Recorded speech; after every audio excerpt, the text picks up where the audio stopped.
Sir, ಕೇಂದ್ರ ಸಚಿವರಾದ ಬಳಿಕ ಮೊದಲ ಬಾರಿಗೆ ಕುಮಾರಣ್ಣ ರಾಜ್ಯಕ್ಕೆ ಬರ್ತಿದ್ದಾರೆ. ಈಗಾಗಲೇ ಕುಮಾರಣ್ಣ ಅವರು ವಿಮಾನದಿಂದ ಲ್ಯಾಂಡ್ ಆಗಿದ್ದಾರೆ. ಇನ್ನೇನು ಕೆಲವೇ ಕ್ಷಣಗಳಲ್ಲಿ ಹೊರಗೆ ಬರ್ತಾ ಇದ್ದಾರೆ.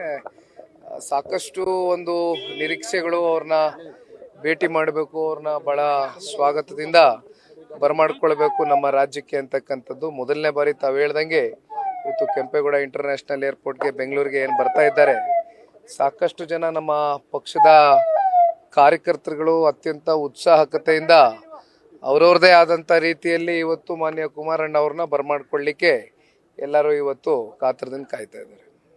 ಸರ್, ಕುಮಾರಣ್ಣ ಅವರಿಗೆ ಕೃಷಿ ಖಾತೆ ನಿಭಾಯಿಸಬೇಕಂತ ಒಂದು ಒಲವು ವ್ಯಕ್ತಪಡಿಸಿದ್ರೆ, ಆದರೂ ಕೂಡ ಉಕ್ಕು ಮತ್ತೆ ಬೃಹತ್ ಕೈಗಾರಿಕೆ ಇದು ಬಹುಶಃ ಮಂಡ್ಯ ಲೋಕಸಭಾ ಕ್ಷೇತ್ರದಿಂದ ಸ್ಪರ್ಧೆ ಮಾಡಿರ್ತಕ್ಕಂಥ ಹಿನ್ನೆಲೆಯಲ್ಲಿ ಅತಿ ಹೆಚ್ಚು ರೈತಾಪಿ ವರ್ಗ ಮಂಡ್ಯ ಜಿಲ್ಲೆಯಲ್ಲಿ ಇರ್ತಕ್ಕಂಥದ್ದು.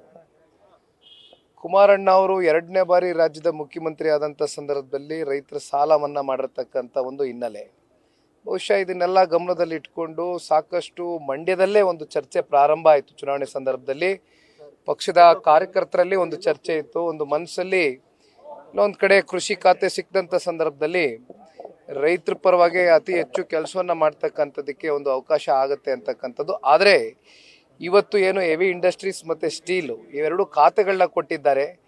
ಬಹುಶಃ ಈ ದೇಶದ ಒಂದು GDP ಗ್ರೋತ್ಗೆ ಅತಿ ಹೆಚ್ಚು ಪ್ರಾಮುಖ್ಯವಾದಂಥ ಒಂದು ಪಾತ್ರವನ್ನು ವಹಿಸ್ತಕ್ಕಂಥದ್ದು ಇವೆರಡು ಖಾತೆಗಳು. ಹಾಗಾಗಿ ಸಾಕಷ್ಟು ಇವತ್ತು ನಿರೀಕ್ಷೆಗಳು ಮಾನ್ಯ ಕುಮಾರಣ್ಣವ್ರ ಮೇಲೆ ಇರ್ತಕ್ಕಂಥದ್ದು, ಜವಾಬ್ದಾರಿಗಳಿದೆ ಇವತ್ತು ಅವ್ರ ಮೇಲೆ ಹೆಚ್ಚಾಗಿ. ಆ ಜವಾಬ್ದಾರಿಯನ್ನು ಹೊರಿಸಿರ್ತಕ್ಕಂಥದ್ದು ಈ ದೇಶದ ಗೌರವಾನ್ವಿತ ಪ್ರಧಾನಮಂತ್ರಿಗಳು ಶ್ರೀ ನರೇಂದ್ರ ಮೋದಿಜಿಯವರು.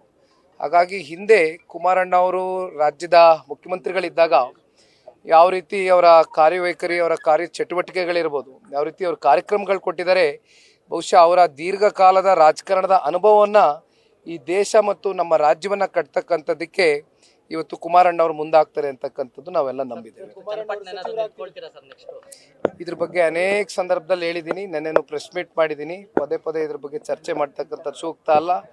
ಸಮಯ ಸಂದರ್ಭ ಬಂದಾಗ ಇಲ್ಲಿರ್ತಕ್ಕಂಥ ಭಾರತೀಯ ಜನತಾ ಪಾರ್ಟಿಯ ರಾಜ್ಯ ನಾಯಕರುಗಳು, ಇಲ್ಲಿ ನಮ್ಮ ಪಕ್ಷದ ವರಿಷ್ಠರು ಇರ್ಬೋದು, ನಮ್ಮ ರಾಜ್ಯದ ನಾಯಕರುಗಳು, ಎರಡೂ ಪಕ್ಷದ ನಾಯಕರುಗಳು ಕೂತು ಒಂದು ಸಮಾಲೋಚನೆ ನಡೆಸಿ ಒಂದು ವರದಿಯನ್ನು ತಯಾರಿ ಮಾಡಿ ಕೇಂದ್ರದ ನಾಯಕರುಗಳ ಗಮನಕ್ಕೆ ಕಳಿಸ್ಕೊಡ್ತಾರೆ. ಜೊತೆಯಲ್ಲಿ ಚನ್ನಪಟ್ಟಣದಲ್ಲಿ ಇರ್ತಕ್ಕಂಥ ತೆಳಮಟ್ಟದ ಕಾರ್ಯಕರ್ತರುಗಳು, ಎರಡೂ ಪಕ್ಷದ ಕಾರ್ಯಕರ್ತರುಗಳ ಒಲವೇನಿದೆ, ಅವರ ಭಾವನೆಗಳೇನಿದೆ, ಅದನ್ನೆಲ್ಲ ಅರ್ಥೈಸ್ಕೊಂಡು ಅಂತಿಮವಾಗಿ ಯಾವ ರೀತಿ ಇವತ್ತು ಲೋಕಸಭಾ ಚುನಾವಣೆಯಲ್ಲಿ ಪರಸ್ಪರ ಜನತಾದಳ ಪಕ್ಷ ಹಾಗೂ ಭಾರತೀಯ ಜನತಾ ಪಾರ್ಟಿಯ ಕೇವಲ ಮುಖಂಡರುಗಳಷ್ಟೇ ಅಲ್ಲ, ಇವತ್ತು ತಳ ಹಂತದ ಕಾರ್ಯಕರ್ತರು ಕೂಡ ಭಾಳ ಆರೋಗ್ಯಕರವಾದಂಥ ಒಂದು ಚುನಾವಣೆಯನ್ನು ಮಾಡಿರ್ತಕ್ಕಂಥ ಹಿನ್ನೆಲೆಯಲ್ಲೇ ನಮಗೆ ಒಳ್ಳೆಯ ಒಂದು ಫಲಿತಾಂಶ ದೊರಕಿರ್ತಕ್ಕಂಥದ್ದು.